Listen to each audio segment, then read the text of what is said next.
Kuvendi i Shqipërisë ka miratuar adherimin e Shqipërisë anëtare në bordin e paqes të themeluar nga presidenti i SBA-ve Donald Trump. Shumica e deputetëve votuan pro, përfshi këtu edhe opozitën, e cila më parë ka shprehur mbështetjen për idenë e Trump, edhe pse me kritika për qeverinë shqiptare dhe kryeministrin Edi Rama. Projektligji miratua me 110 vota pro dhe asnjë kundër. Kalojmë në votimin në tërësi, hapet votimi në tërësi me elektronik.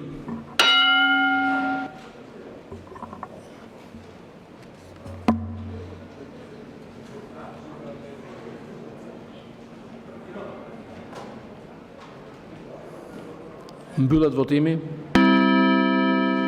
110 vota pro, 0 abstenim, 0 kundër. Projektligji miratohet në tërësi. Këtu seanca mbyllet. Më herët Partia Socialiste në Komisionin e Jashtëm rrëzoi amendamentet e Partisë Demokratike që të hiqet nga projektligji emri i Edi Ramës dhe Shqipëria të përfaqësohej nga Presidenti i Republikës ose me autorizimin e tij nga Kryeministri i Shqipërisë.